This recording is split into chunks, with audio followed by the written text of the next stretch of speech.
परमात्मा को पाने तथा उसका वास्तविक लाभ प्राप्त करने के लिए पवित्र बाइबल में प्रमाण है कि प्रभु ने मनुष्य को अपना ही स्वरूप बनाया। 6 दिन में सृष्टि रचकर 7वें दिन विश्राम किया। कुरान शरीफ में प्रमाण है कि हजरत मोहम्मद को खुदा स्वयं कह रहे हैं कि मैंने तुम्हें उस परमात्मा की महिमा बताने के लिए भेजा है। वो परमात्मा कबीर है जिसने 6 दिन में सृष्टि रची तथा 7वें दिन तख्त पर जा विराजा। उसकी खबर किसी बाखबर से पूछ कर तो देखो। कृपया अवश्य सुनिए जगत गुरु तत्वदर्शी संत रामपाल जी महाराज के अमृत वचन। और फिर आगे तिरकुटी यहाँ वैसे बताई जाती, यहाँ नहीं होती, यहीं बैक साइड में एक सीधा ऊपर से आ रहा है। फिर यहाँ सहस्रार कमल है, यहाँ पर जहाँ हिंदू चोटी रखा करते वो सहस्रार कमल की पहचान थी। तो कहने का भाव ये है कि ये चैनल लगे और गलती से वो ऋषि किसी चैनल में प्रवेश कर गया पिछले, और उसमें क्या नज़ारे हैं, जैसे कि अप्सराएं नाच रही हैं, कहीं पर झरने बह रहे हैं, कहीं पर कोई झांकी निकल रही है किसी उस देव की, कहीं कुछ हो रहा। तो वो समाधि तभी टका है ये मन, इसने यहाँ से कोई अलग वस्तु अच्छी दिख जाए वो वहाँ कुछ देर टिक जाता है। तो हम सोचा करते समाधि ला रहे हैं ये, और ये डोहे थे डले, डिम्ब करें डूंगर चढ़ाएं ये अंतर चीनी जोल, और जग जाने भक्ति करें ये बोवें सोल बबूल। तो समाधि जैसे आप 3 घंटे उसमें जाते हो, फिल्म में जाया करते थे, अब तो नहीं जाना है और ना हम जाते हैं। तो 3 घंटे का पता नहीं चला था कि उसमें एक तो एक बकवास देखने वाली थी, तो मन तो वहीं टकेगा जहाँ इसने बकवास पावेंगी।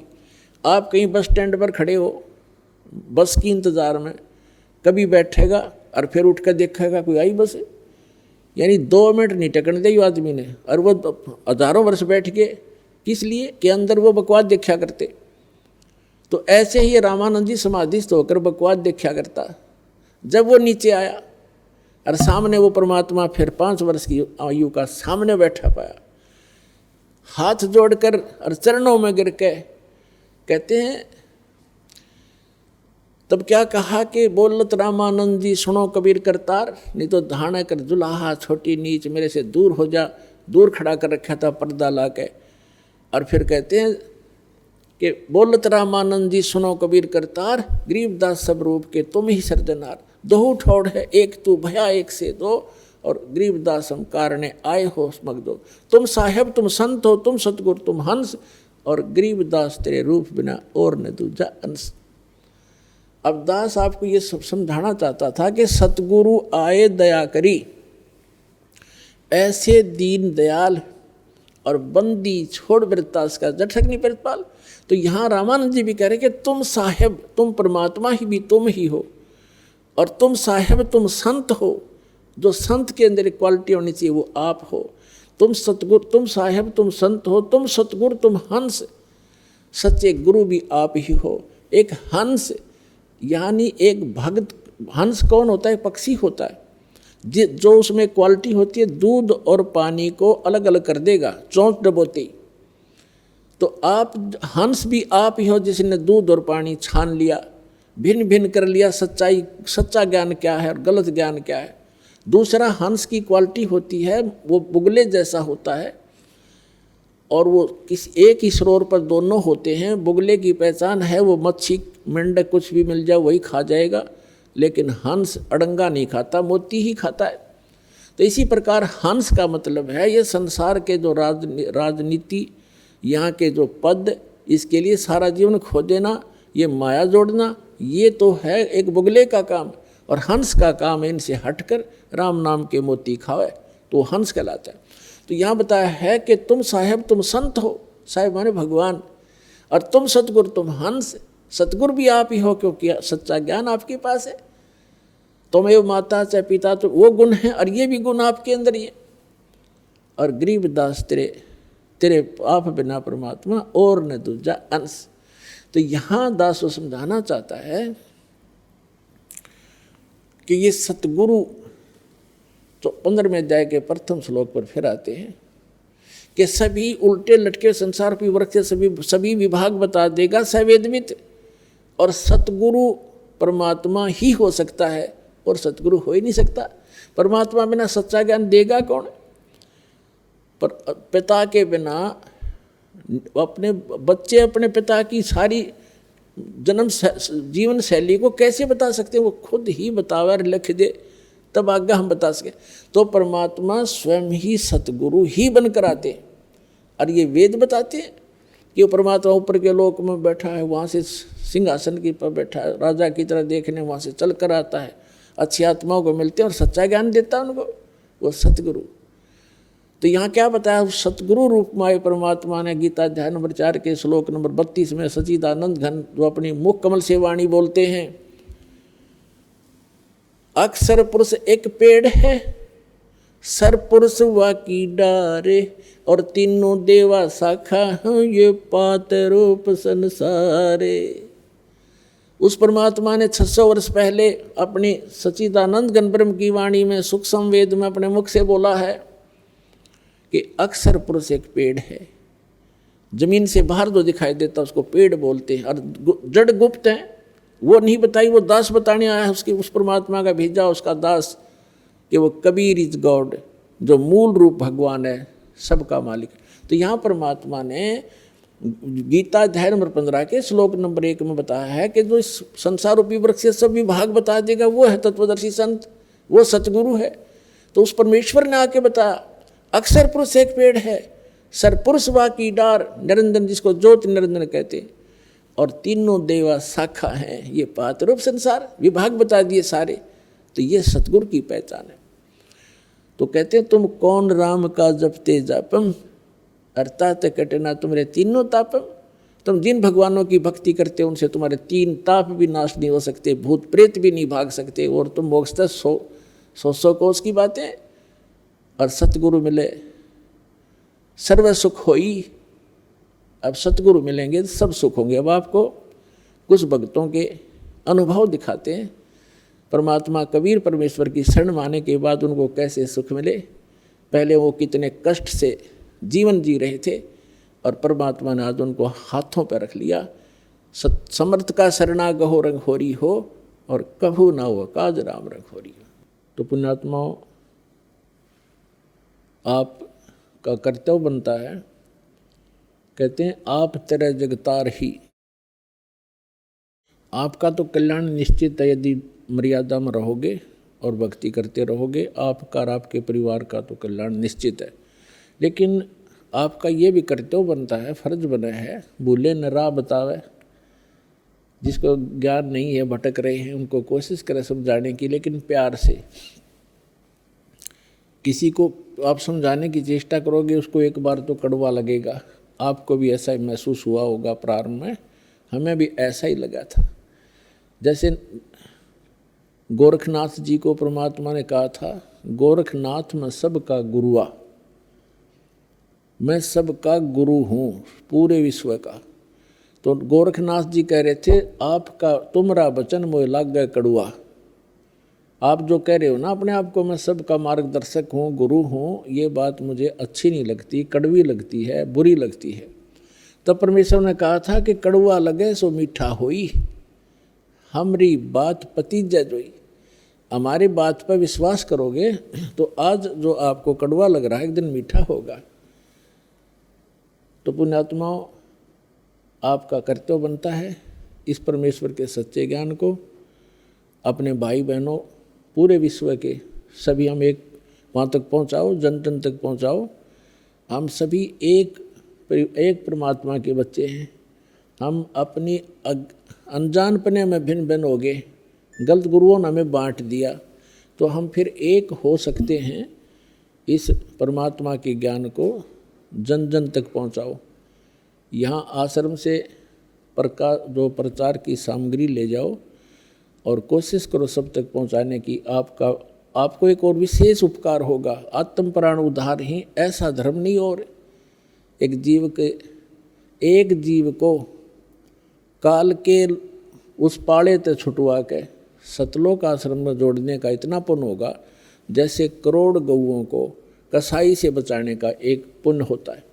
तो आपको इतना पुण्य होगा, आप भी प्रचार करो, और प्यार से करो, किसी का संघर्ष नहीं करे। कोई आपको बुरा भी बोला, आपका भाई बहन समझ के कि इसको पता नहीं है, तो उसके साथ विरोध नहीं करे, आगे चल पड़े। जिसको सुहा उसको ज्ञान समझावे, और यहाँ से पुस्तकें लेकर वो बांटो और सबका कल्याण कराओ। बोलो सतगुरुदेव की जय।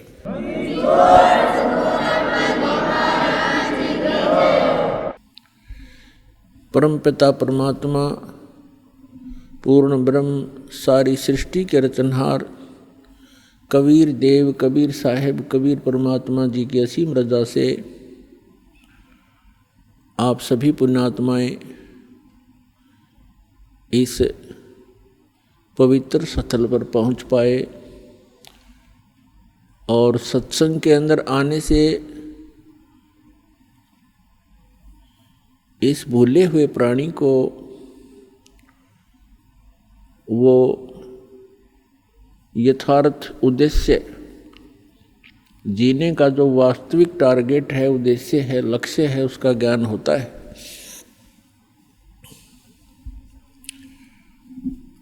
परमात्मा कबीर जी ने सूक्ष्म वेद में कहा है, सतगुरु के दरबार में जाइयो बारंबार, भूली वस्तु लखावही ही है सतगुरु दातार।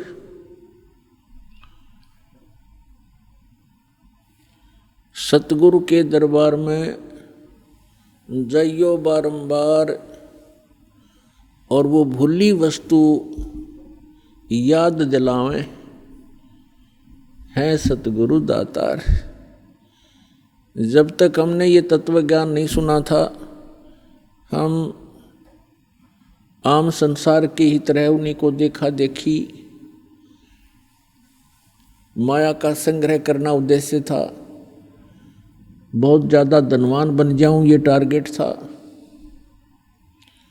और बनना बनाना वही था जो मस्तिष्क में लिखा हुआ है।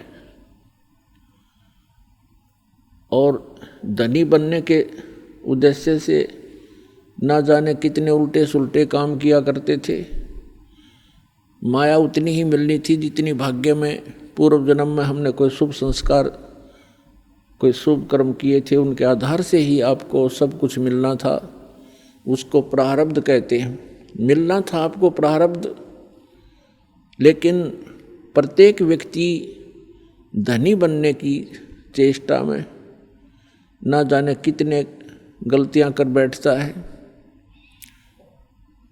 इधर उधर से कोई पैसा इकट्ठा भी कर लेता है, कोई रिश्वत लेकर, मिलावट करके, किसी से छल कपट करके, तो वो पैसा तो रहेगा नहीं, क्योंकि वो आपकी किस्मत में नहीं है।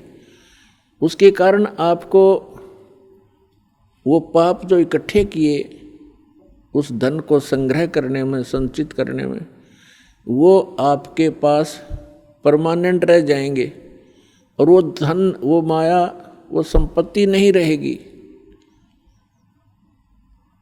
तो जब तक हमें ज्ञान नहीं था, तो हम इसी भाग दौड़ के अंदर मृत्यु को ही प्राप्त हो जाते थे, और मनुष्य जीवन का जो मूल उद्देश्य था उससे वंचित रह जाते थे। कबीर साहब कहते हैं, राम नाम कड़वा लगे, मीठे लगे दाम, दुविधा में दोनों गए, माया मिली न राम। वैसे तो हमारे जीवन में बहुत सी घटनाएं घटती हैं जो हमारे को बहुत अच्छी शिक्षा देते हैं, लेकिन हमें सत्संग में आए बिना, जब तक हम सत्संग में नहीं पहुंचते, तो हमारे हृदय में वो चोट नहीं लगती जिससे हम सतर्क हों।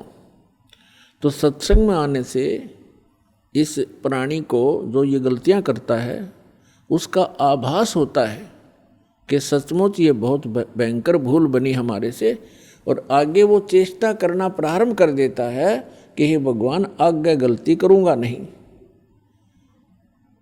लेकिन जब तक परमात्मा का सहारा आपको नहीं मिलेगा तो आप गलतियां करने से रह भी नहीं सकते। कारण क्या है? जैसे हमारी परंपराएं इतनी खराब बन गई हैं, कोई लड़की का विवाह करना चाहता है, हमारा सिर घूम गया लड़के वाले का, वो सोचता है कि लड़की वाले को लूट लूं और बहुत ज़्यादा धन लूं, अच्छा कोई बढ़िया लोग दिखावा दो भी, कोई अच्छा दहेज प्राप्त करूं। अब कन्या तो उसके भी है, जिसका लड़का उसके लड़की भी होगी, एक आध को छोड़कर। तो उस समय वो भूल जाता है कि कन्या तेरे घर भी है और आपने भी इसका विवाह करना है। यदि उस सामने वाले की तेरे जैसी नीयत होगी तो कैसे विवाह कर पाओगे इस बेटी का? तो इस प्रकार हम ये परंपराएं हम इतनी खराब कर चुके हैं, अब हमारे बस से बाहर होगी, एक रूटीन बन गया।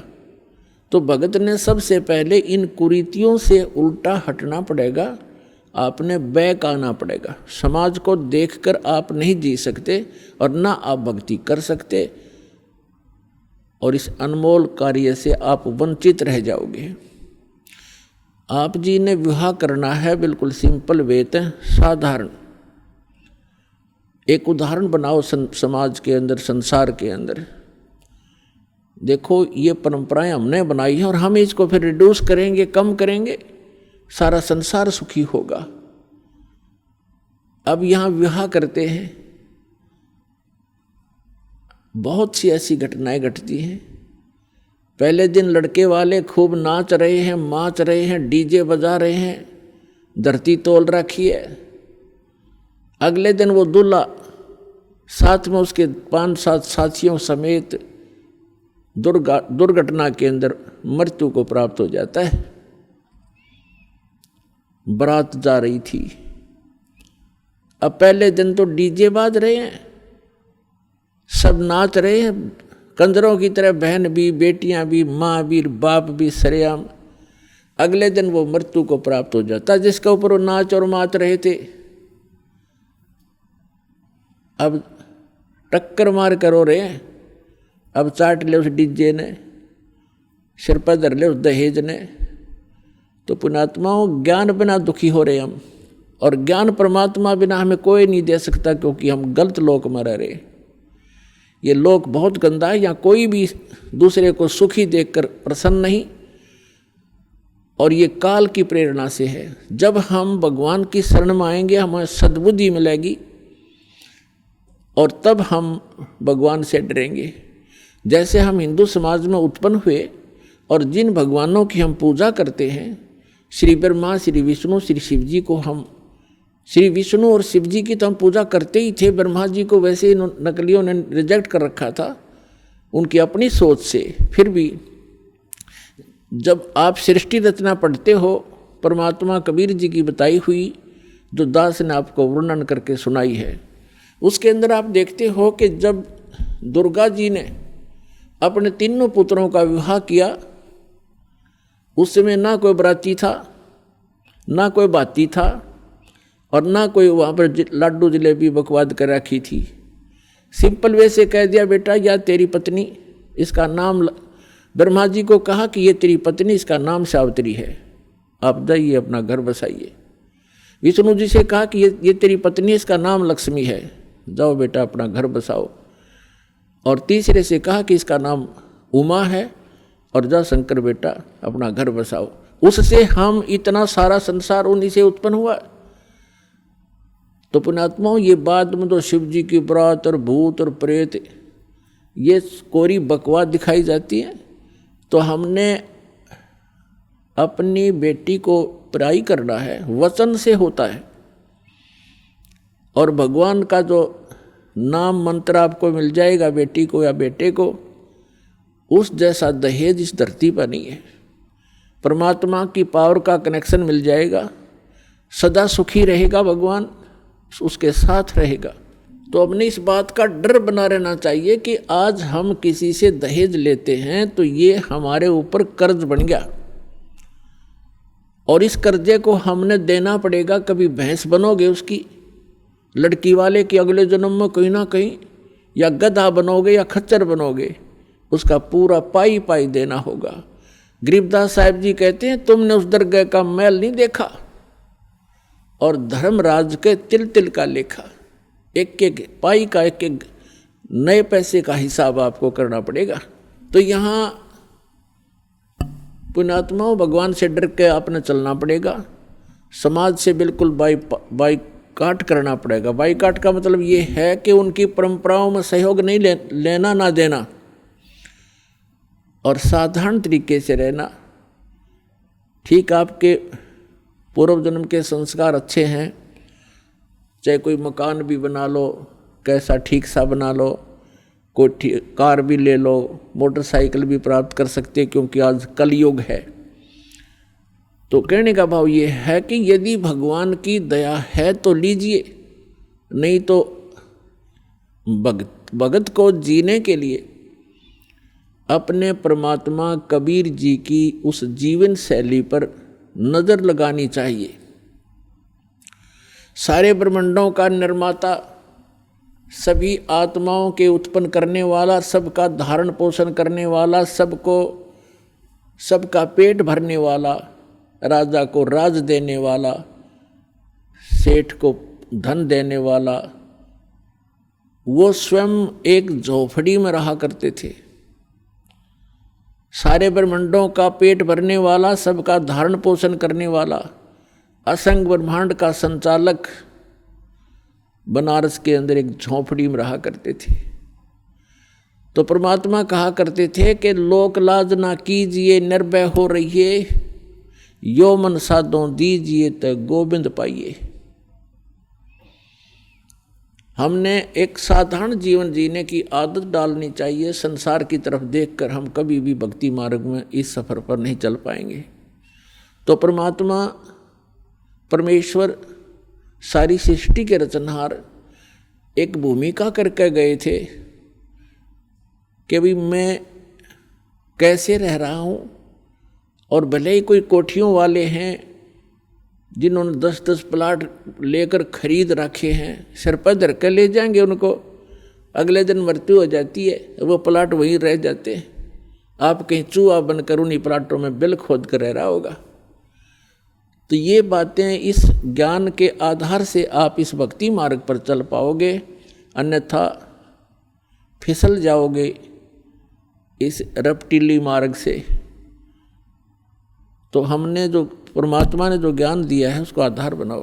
तो पुण्यात्माओं, पहले दिन डीजे बजाते हैं, नाचते और गाते हैं, अगले दिन दुर्घटना हो जाती है, या महीने 2 महीने 6 महीने के बाद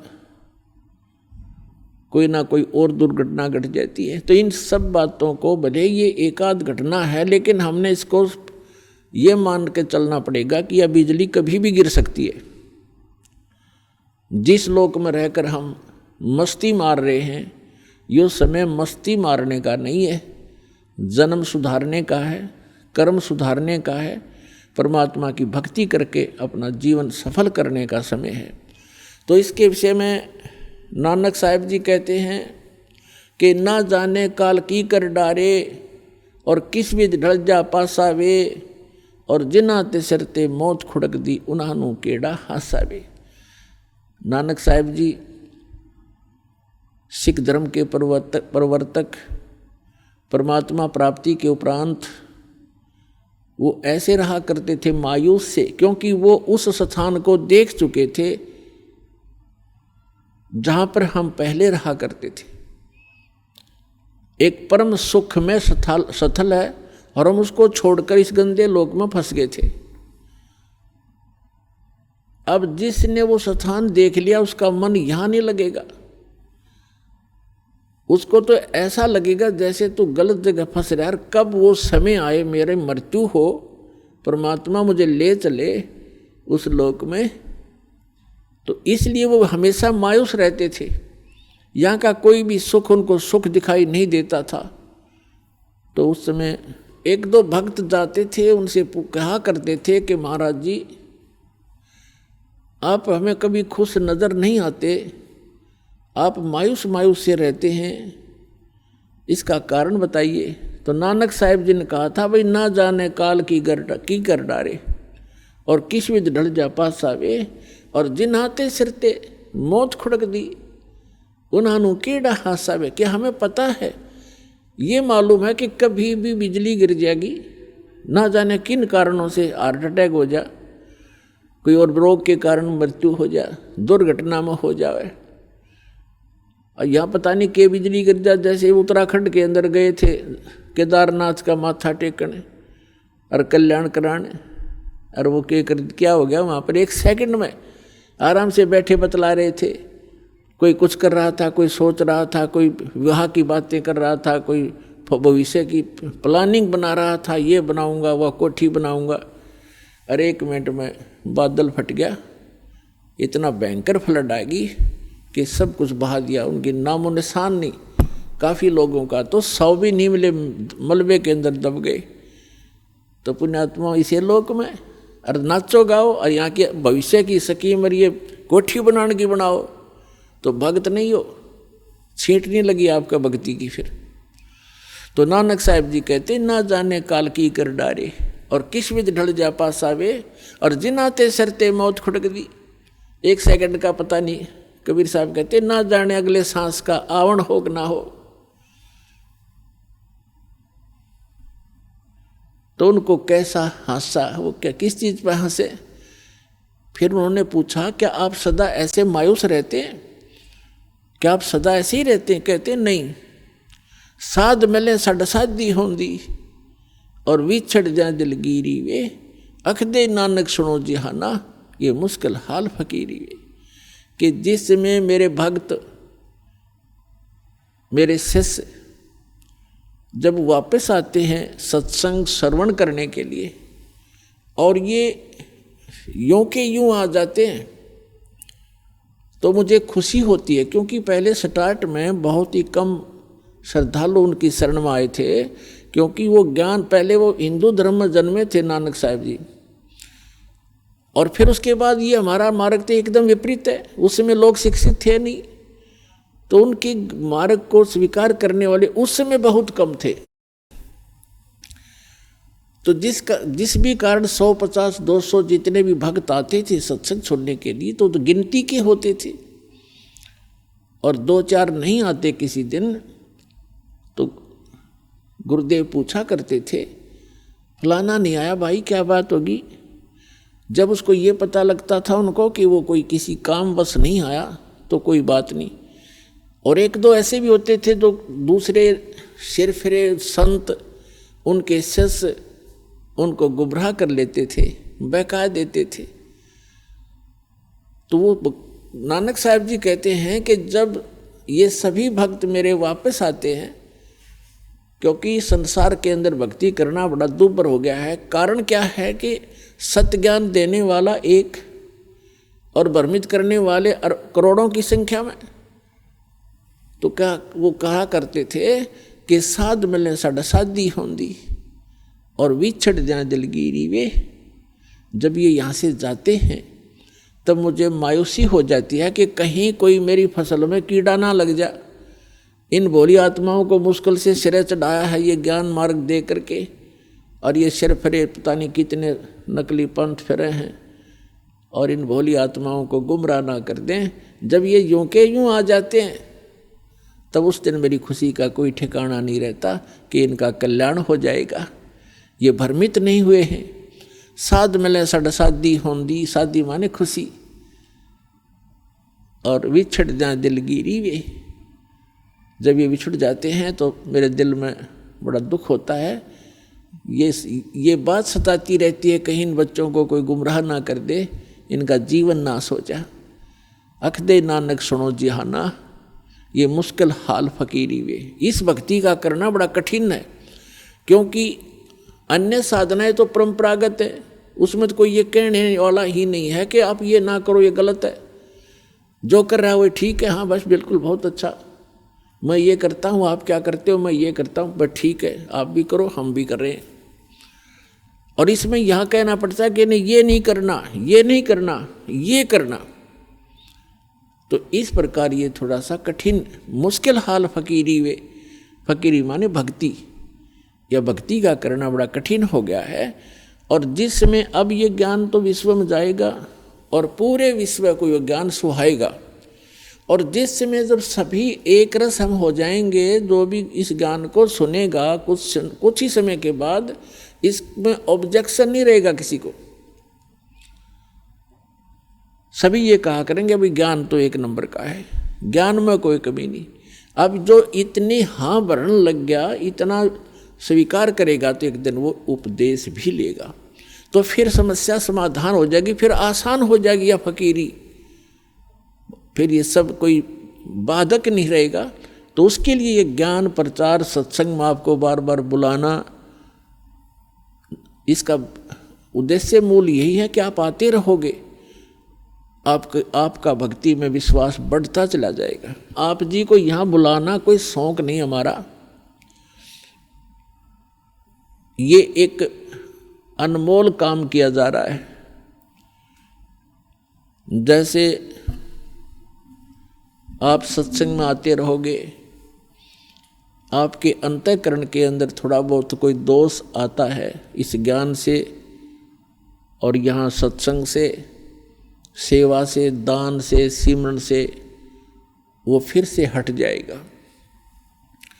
अब पुण्यात्माओं, आप तो हो बालक, छोटे छोटे बच्चे होते हैं, और माता क्या करती है, बच्चा गली में खेल रहा होता है और अपने साथियों में बड़ा मस्त होता है। माँ को पता है कि इसको दूध खाना खिलाने का, दूध पिलाने का समय हो गया।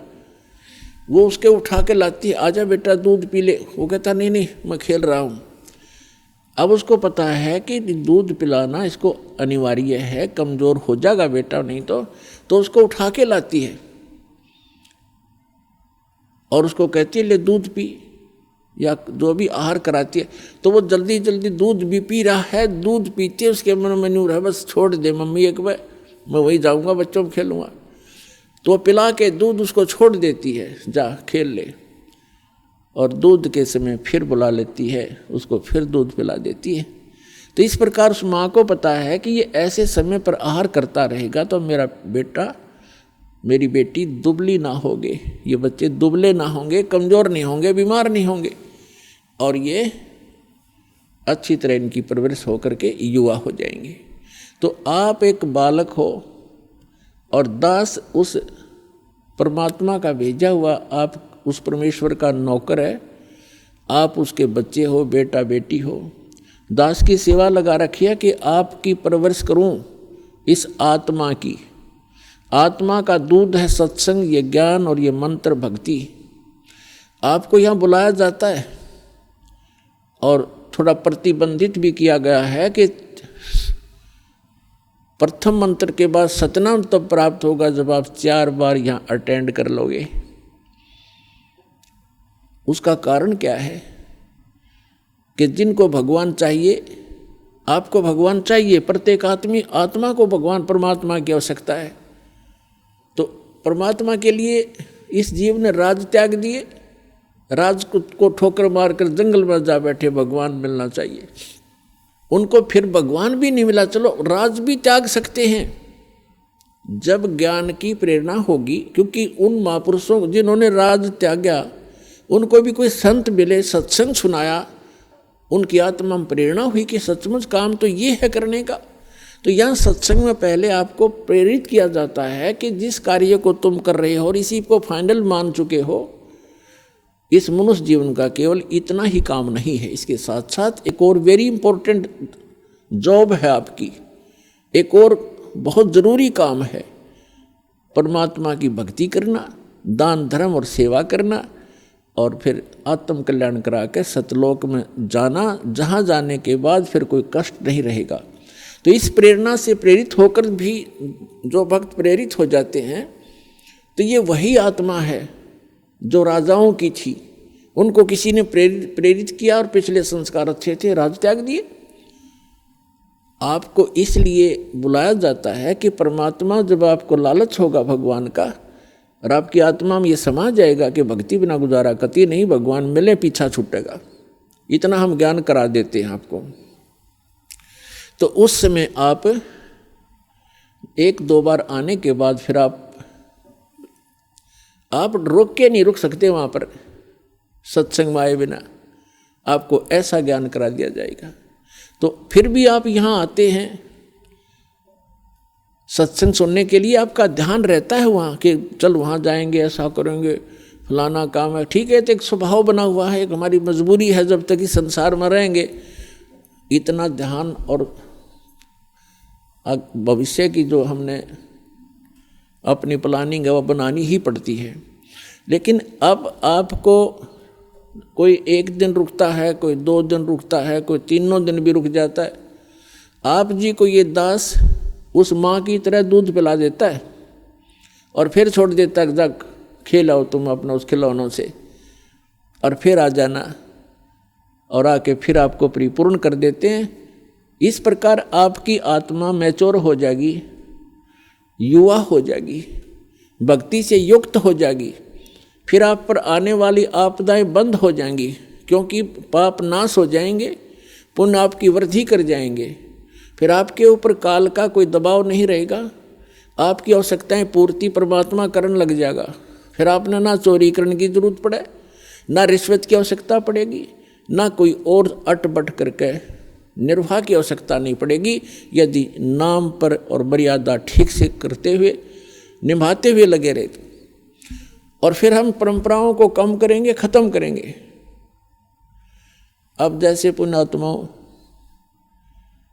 ये त्यौहार मनाए जाते हैं, एक भक्त कह रहा था, एक नहीं बहुत से ऐसे भक्त में मिलते हैं, 1-2 याद रह जाता है।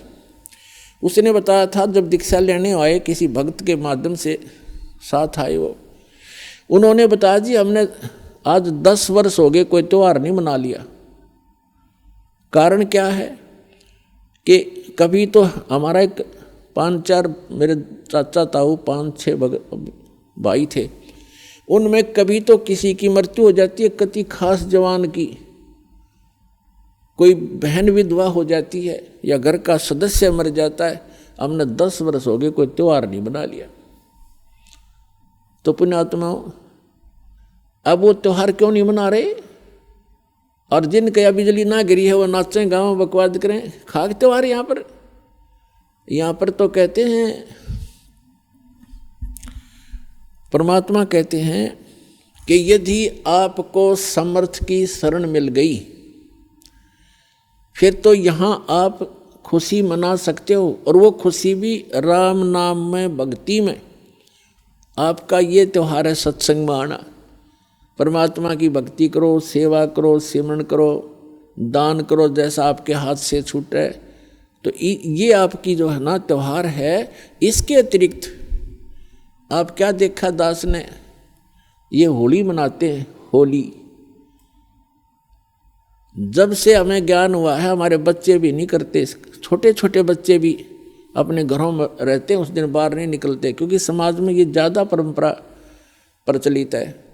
तो उस दिन क्या करेंगे, गंदा पानी, रेत, गाँव में मतलब बहुत बुरा हाल है, और लाल मुँह कर लेंगे बांदर की तरह, सारे दिन धक्के खांदे आंडे, और हम अपना बैठ कर भजन करें दरवाज़ा बंद करके। अब जैसे अब ये आएगी क्या नाम, पूर्णमासी, रक्षाबंधन कहते हैं, सारी उल्टी परंपरा काल की। एक बहन बता रही थी जब दीक्षा ली उसने, और ये उसको ये सब मर्यादाएं बताएगी, सत्संग सुनाए जाते हैं। पहले थोड़ी संगत थी, 100, 200, 400 भक्त आ जाते थे, बैठ जाते थे, सब अब अपनी सुनाया करते थे मेरे पास बैठ के। तो एक बहन कह रही थी जी आप, पहली बार तो मैंने दुख हुआ था इस बात का जब ये सुना कि भाई रक्षाबंधन भी भाई का नहीं बांधना है। तो अब मुझे पता चला कि मैं रक्षाबंधन वाले दिन अपने भाई के रक्षा बांधने के लिए गई थी, रक्षाबंधन राखी बांधन खातिर गई थी, और मेरा भाई किसी कामवश मोटरसाइकिल पर गया हुआ था। और उसकी इंतजार कर रही थी। अब क्या हुआ कि शाम के समय दुर्घटनाग्रस्त हो गया मेरा भाई, मृत्यु होगी, और उसका शव आया। ओए होए, पुण्यात्माओं, हम रक्षा किस लिए, रक्षाबंधन किस लिए बांधते हैं भाई का, बहन, कि हमारी रक्षा करे। अब जब वो अपनी ही रक्षा नहीं कर सका, भाई की रक्षा, बहन की रक्षा कहाँ से कर देगा। जो रक्षा करने वाला है परमात्मा का रक्षाबंधन बांधो, और उसका रक्षाबंधन है पुण्यात्माओं, उसका नाम लो, उसकी शरण में आ जाओ। भाई की भी रक्षा और बहन की भी रक्षा, बच्चों की भी रक्षा, अपनी भी रक्षा, पति पत्नी की भी रक्षा। तो हम भूल चुके हैं इन परंपराओं में, परमात्मा को भूल गए और अपने ही इस मकड़ी वाले जाल में फंस कर जीवन नाश कर जाते हैं। तो पुण्यात्माओं, इन परंपराओं से हमने वापस होना पड़ेगा और उसी मार्ग पर आए। हम जैसे सफ़र कर रहे हैं तो सफ़र के अंदर ज़्यादा सामान लेकर के नहीं चला जा सकता। तो ये जितनी परंपराएं हैं ये हमने लाद रखी हैं बेमतलब की, इनसे हल्का होकर ही हम इस सफ़र पर सफल होंगे और इनको हटाना होगा। अब आप देखते हो कोई भी त्यौहार है, 2 किलो मिठाई लेके कोई इधर भाग रहा है, कोई इधर भाग रहा है, और एक परंपरा बना दी कि इतना सामान तो उस दिन लेके जाना पड़ेगा। वो मिठाई, वो घेवर जो भी ले जाते हैं वो कैसा बनता है, इतनी जनता को एकदम कहाँ से लाएंगे, वो इतना खोआ, इतनी मावा बना करके सारा डुप्लीकेट माल, अड़ंगा खाना। तो पुण्यात्माओं, पहले तो इस लोक में ये खुशी मनाने का स्थान नहीं है। हाँ, परमात्मा कहते हैं समर्थ का शरणा गहो रंग होरी हो, फिर कदे न हो एकाज राम रंग होरी हो। समर्थ की शरण गहो, समर्थ का शरणा गहो रंग होरी हो। आपके होरी माने खुशी। आपके घर में अगर खुशी मनानी है तो समर्थ की शरण में आ जाओ, आपका रोज होरी रहेगी। ये सत्संग में आना, ये आपकी होली है, यही आपकी दीपावली है और यही आपके सारे त्योहार हैं। कहते समर्थ का शरणा गहो रंग होरी हो, फिर कभू ना हो अकाज, कोई आपका बुरा नहीं होगा, राम रंग होरी हो, राम के नाम की या खुशी बनाओ। फिर तो इस प्रकार हमने इन अपनी मर्यादाओं को भी सीमित करना है और भक्ति तभी हमारी सफल होगी। पुण्यात्माओं, क्या बताते हैं,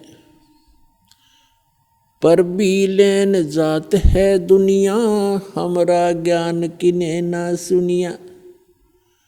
परमात्मा कहा करते के चारों युग में संत पुकारे, कूक कहा हम हेल रे, हीरे माणिक मोती बरसें, ये चग चुगता ढेल रे। परमात्मा के बताते हैं कि चारों युगों में जिन महापुरुषों को, जिन संतों को मैं मिला, उन्होंने मुझसे प्राप्त इस यथार्थ ज्ञान का सब जगह प्रचार करने की चेष्टा की, और मैं भी आकर के ऊंचे स्वर में सबको आवाज़ लगा लगा कर सुनाता हूँ। कबीर परमात्मा जी ये हमारे मालिक हैं, ये हमारे हमदर्द हैं, ये हम सभी के जनक हैं, और ये हमारे लिए भटक रहे हैं, ये हमारे लिए तड़फ रहे हैं कि ये फंस गए काल के, और यहाँ कोई जीवन है इनका।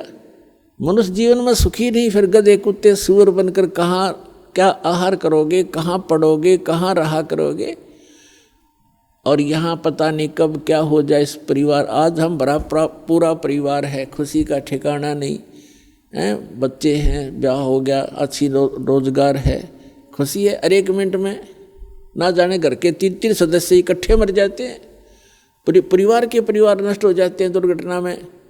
तो परमात्मा कहते हैं काल ने तुम्हारी रोल मार रखी है, काल ने तुम्हारे को मूर्ख बना रखा, भ्रमित कर रखा, तुमको इतना ही दिखा है, तुमने इससे आगे दिखाई नहीं देता। तो परमात्मा हमारे मोतियाबिंद का ऑपरेशन करने के लिए आते हैं और कहीं भी खड़े होकर के आवाज़ लगाने शुरू कर देते हैं। कबीर साहब कहते हैं, मैं रोवत हूँ सृष्टि को, ये सृष्टि रोवे मोहे, गरीबदास इस वियोग को समझ न सकता कोई। ये आत्मा भटक रही है, परमात्मा को रोती फिर रही है। हे समर्थ, हे सर्व सुखदाई, हे सब पापों के नाश करने वाले, हे सब संकटों के दूर करने वाले, काटने वाले भगवान, हमें सुख दे। प्रधानमंत्री के सत्र का काम और पटवारी का एप्लीकेशन लगा रहे हैं हम। आइए अब हम उन श्रद्धालुओं के अनुभव जानते हैं जो जगत गुरु तत्वदर्शी संत रामपाल जी महाराज जी से दीक्षा प्राप्त कर चुके हैं तथा उनके द्वारा बताए गए भक्ति मार्ग पर चल रहे हैं। नमस्कार सर। नमस्कार सर। सर क्या नाम है आपका? चंदेश्वरी दास। सर कहाँ से हैं आप? डिस्ट्रिक्ट सुपौल बिहार से हैं सर। सर संत रामपाल जी महाराज से नाम दीक्षा आपने कब ली? संत रामपाल जी महाराज से दीक्षा हमने 2013 मार्च में ली। संत रामपाल जी महाराज से नाम दीक्षा लेने से पहले आप क्या भक्ति साधनाएं करते थे? संत रामपाल जी महाराज से नाम दीक्षा लेने से पहले हम सभी देवी देवताओं की भक्ति किया करते थे। माँ दुर्गा की भक्ति करते थे, काली की भक्ति करते थे और बजरंगबली का जो है मंगलवारी का जो व्रत होता है वो व्रत किया करते थे। तो फिर आप संत रामपाल जी महाराज की शरण में कैसे आए? संत रामपाल जी महाराज की शरण में हम ऐसे आए सर कि मेरे पास बहुत बड़ी समस्या आ चुकी थी। मेरी पत्नी को जो है प्रेत बाधा थी। वो प्रेत बाधा ऐसा था कि हमको 2 साल तक लगातार जो है एक दिन छोड़कर एक दिन हम अपनी पत्नी को जो है कभी उस तांत्रिक से, कभी इस तांत्रिक से, कभी उस ओझा गुनी के चक्कर में आते आते हम जो है परेशान हो गए थे, लेकिन वो ठीक नहीं हो रही थी। बहुत सारे जगह गए लेकिन हमारी पत्नी का जो है वो भूत प्रेत का जो बाधा था वो ठीक नहीं हो रहा था। उसके दरमियान जो है हम बहुत से ऐसे डॉक्टर के भी पास गए कि क्या पता इनका जो है मानसिक बीमारी हो, इनसे इनका जो है दिमाग ऐसे ख़राब चल रहा हो, लेकिन डॉक्टर के पास भी जाने से हमको कोई लाभ नहीं मिला। और हम जो है ऐसे दिन पर दिन जो है परेशान होते गए और मेरी आर्थिक स्थिति जो है ख़राब होती गई। साथ में जो है हमारी लड़की जो थी, जो बचपन से उसको एस्नोफेलिया का शिकायत था, सांस का शिकायत था, उनको भी जो है हम डॉक्टरी ले जाते जाते परेशान थे। हफ्ते हफ्ते में उनको जो है डॉक्टरी ले जाते थे और दवाई लेकर आते थे, फिर भी नहीं ठीक होता था। मेरे छोटे लड़के था, उनको भी जो है छोटे डॉक्टर के पास ले जाते थे, लेकिन उनका भी इलाज नहीं हो पा रहा था। बड़े डॉक्टरों के पास ले जाना पड़ता था और 15-15 दिन पे करीब लगातार 2 साल तक ऐसे ही हमारी छोटी बड़ी लड़की और छोटे लड़के का इलाज चलता रहा। इस दरमियान हमारा जो है आर्थिक स्थिति बहुत कमज़ोर हो गया। कुछ दिन के बाद हमको जो है एक हमारे ही गांव में एक भगत जी हैं जो संत रामपाल जी महाराज से नाम दीक्षा वो लिए थे। उनके द्वारा जो है हमको एक पुस्तक मिला जिसका नाम था सचखंड का संदेश। उस पुस्तक को पढ़ने के बाद उसमें जो सृष्टि रचना जो लिखा हुआ था, उस सृष्टि रचना को पढ़ने के बाद हमको ऐसा लगा कि हम जो भक्ति कर रहे हैं, इन सारे 33 करोड़ देवी देवताओं की जो भक्ति कर रहे हैं, इनसे हमको जो लाभ नहीं मिल पा रहा है। इसका मुख्य कारण यही है कि सृष्टि के दरमियान जो है इसमें बताए हैं कि ये तो 33 करोड़ देवी देवता है और पूर्ण परमात्मा जो है कोई और है। वो पूर्ण परमात्मा जो है पढ़ने के बाद हमको पता चला कि वो पूर्ण परमात्मा कबीर साहब हैं और वो अभी इस टाइम में इस धरती पे जगत गुरु तत्वदर्शी संत रामपाल जी महाराज के रूप में आए हुए हैं। तब हमको जो है ज्ञान हो गया और हमारे अंदर ये प्रेरणा हुई कि हम भी जगत गुरु तत्वदर्शी संत रामपाल जी महाराज के शरण में क्यों न चले जाएं, इस परेशानी से भी छुटकारा मिल जाएगा। तो हम भगत जी 2013 में मार्च में जगत गुरु तत्वदर्शी संत रामपाल जी महाराज के शरण में गए। सर, संत रामपाल जी महाराज से नाम दीक्षा लेने के बाद क्या आपको कोई लाभ भी मिले? संत रामपाल जी महाराज से नाम दीक्षा लेने के बाद हमारी जो परेशानी थी, जो हमारी भगतमती की, वो सबसे बड़ा जो प्रेत बाधा था, उसको होता था क्या सर, कि वो जो जब वो ऐसे आँख जब खोलती थी तो आँख से एक जो है रोशनी जैसा निकलता था, और वो एक रोशनी जो है बड़ा पर्दा सा हो जाता था, और उसमें जो है वो सारे कुछ देखती थी। वहाँ का जो है काल लोक का जितना भी चित्र था, जिन जिन्नात देवी देवता सारे वो देखती थी, और हम नहीं देखते थे, लेकिन वो हमको बताते थे कि ये मैंने इसका घर यहाँ है, ये चनरहार है, ये सोना है, ये चांदी है, इतना पैसा है, ये हमको पुकार रहे हैं, ये हमको अपनी ओर जो है क्या कहते हैं आने के लिए बोल रहे हैं। ये सारे स्थिति हमसे वो बोलती रहती थी, रात में सोए भी रहती थी तो ऐसे वो बोलती रहती थी। हम बहुत परेशान थे सर। जगत गुरु तत्वदर्शी संत रामपाल जी महाराज की शरण में जाने के बाद हमारी भगतमती का जो है प्रेत बाधा ठीक हुआ। संत रामपाल जी महाराज की शरण में जाने के बाद हमारी लड़की का जो है सांस की जो बीमारी थी, हम बहुत से डॉक्टरों के पास गए, बहुत से तांत्रिकों के पास गए, लेकिन नहीं ठीक हुआ।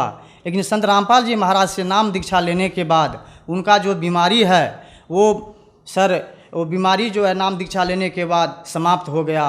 और हमारी छोटे लड़के का जो बीमार रहते थे, हर हमेशा 15-15 दिन पे वो जाते थे हॉस्पिटल का चक्कर लगाते थे, उनका भी जो है संत रामपाल जी महाराज की कृपा से नाम दीक्षा लेने मात्र से ही जो है उनका भी जो है बीमारी दूर हो गया। उनको जो है ऐसे क्या कहते हैं बुखार आता था, सर्दी खांसी रहती थी, वो ठीक नहीं हो रहा था। बड़े बड़े डॉक्टर के पास गए थे लेकिन वो जल्दी ठीक नहीं हो रहा था। लेकिन संत रामपाल जी महाराज की शरण में जाने के बाद हमारे छोटे लड़के का भी वो बीमारी ऐसे छू मंतर हो गया। मेरी मम्मी को माइग्रेन की बीमारी थी, उनका जो है सिर का दर्द कभी समाप्त नहीं होता था। धूप में वो नहीं जा पाती थी, नहीं कोई काम कर पाती थी, और वो परेशान रहती थी। बड़े बड़े डॉक्टरों के पास गए लेकिन कोई इलाज नहीं हो पाया, बहुत रुपया भी खर्चा किए लेकिन उनसे कुछ लाभ नहीं हुआ। अंत में जाके हमारी मम्मी भी जगत गुरु तत्वदर्शी संत रामपाल जी महाराज के शरण में जाने के बाद, उनसे नाम दीक्षा लेने के बाद तत्क्षण जो है उनका वो जो है सिर का जो दर्द रहता था, आधे सिर का दर्द रहता था सर, उनका जो है वो सिर का दर्द भी आज पूरी तरफ से ठीक है और वो भक्ति कर रही है। और हमारे जैसे छोटे लड़के का हम बताए कि उनका भी जीवन जो है नहीं था। जगत गुरु तत्वदर्शी संत रामपाल जी महाराज के शरण में आने के बाद एक दिन क्या हुआ सर कि हमारी दरवाजे पे झाड़ू लगा रही थी, और हमारे बच्चे जो है सड़क के किनारे मेरा घर है, और हमारे बच्चे जो है आंगन में खेल रहे थे। वो बहुत जोर से जो है दौड़ लगा के वो सड़क की ओर भागा। जैसे ही भागा, आगे से एक गाड़ी आ रही थी, टेम्पू आ रही थी। अचानक टेम्पू और मेरे बच्चे का आपस में बहुत ज़ोर से टक्कर हो गया। टक्कर होने के बाद वो टेम्पू जो है एकाएक वहीं का वहीं जो है रुक गया। वो टेम्पू वाले को ये नहीं मालूम हुआ कि हम कैसे ब्रेक लगाए, क्या हुआ, हमारी टेम्पू कैसे क्यों रुक गई, और हमारे बच्चे जो है ठोकर खा के उधर जो है क्या कहते हैं गिर गया।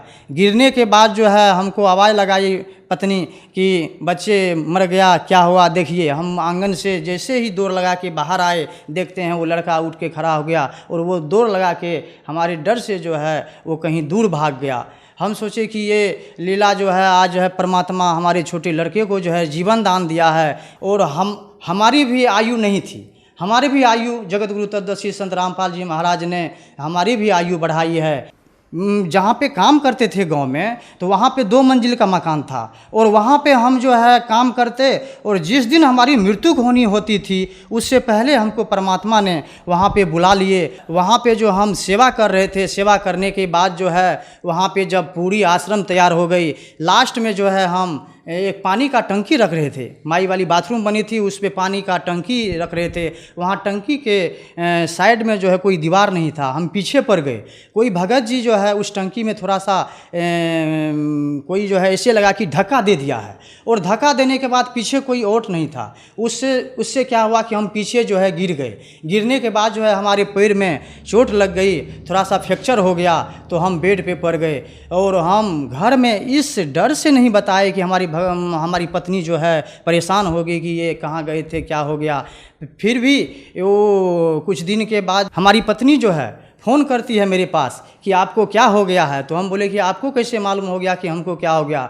तो बोले कि हमारे पास जो है आज रात में बहुत सारा जम के दूत आए थे, और वो जो है आपको ढूंढ रहे थे कि कहाँ है, हम उनको लेने के लिए आए हैं। तो हमारी पत्नी जो है बहुत ज़ोर ज़ोर से वहाँ पे रोने लगी और कहने लगी कि हे परमात्मा, ये क्या हो गया, हमारे माने भगत जी को क्या हो गया, ये जम के दूत क्यों आ गए हैं। तो वहाँ पे परमात्मा संत रामपाल जी महाराज वहाँ पे प्रकट हुए और हमारी पत्नी को बताए कि कोई बात नहीं है बेटी। बहुत देर से बात किया, लेकिन हमारी पत्नी को आधी बात याद रहा, आधी बात वो भूल गई।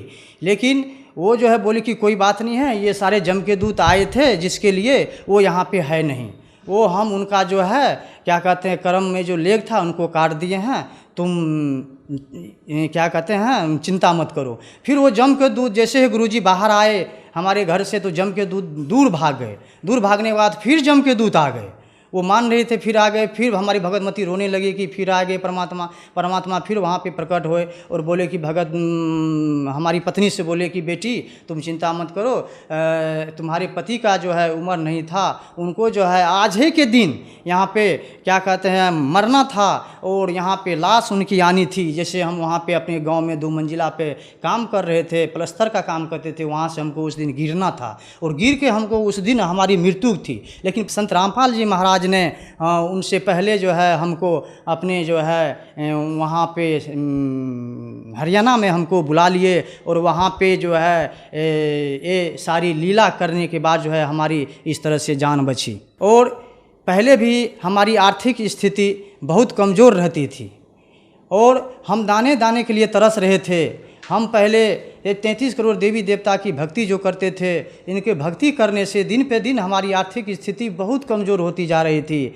और संत रामपाल जी महाराज के शरण में जैसे ही हम आए, उस दिन से हमारी आर्थिक स्थिति भी संभल गई। और आज हम क्या बताएं सर, आज हमारा ऐसा सौभाग्य है, ऐसा स्थिति है कि जगत गुरु तत्वदर्शी संत रामपाल जी महाराज की दया से आज हम जैसे 6 और 7 साल से, आप विश्वास नहीं कीजिएगा, कम से कम अगर कोई 6 और 7 साल से अगर काम नहीं करेगा तो खाएगा क्या। लेकिन हम सर आपको बताना चाहते हैं कि हम आज तक 6 और 7 साल में मात्र 6 से 7 महीना ही काम किए हैं। हमको भी ये नहीं पता लगता है कि हमारे घर में कैसे हमारे पास जो है पैसा पूरा हो जाता है, अन्न पूरा हो जाता है, हमको भी पता नहीं लगता है। अब हमारा पूरा परिवार सुखी संपन्न और संत रामपाल जी महाराज के शरण में है और भक्ति करके अपना जीवन यापन कर रहे हैं।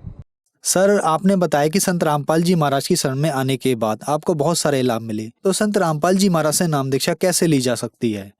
वो संत रामपाल जी महाराज से नाम दीक्षा ऐसे ले सकते हैं, संत रामपाल जी महाराज का सत्संग आता है, उनके नीचे में पीली पट्टी चलती है, उस पीली पट्टी में नंबर दिया हुआ रहता है। उस नंबर पे फ़ोन करके वो अपनी नज़दीकी नामदान केंद्र का पता लगा सकते हैं कि हमारा नज़दीकी नामदार कहाँ है, और पता लगा के वहाँ जाकर जगत गुरु तत्वदर्शी संत रामपाल जी महाराज से नाम दीक्षा लेकर के अपना कल्याण करवा सकते हैं। धन्यवाद सर। धन्यवाद।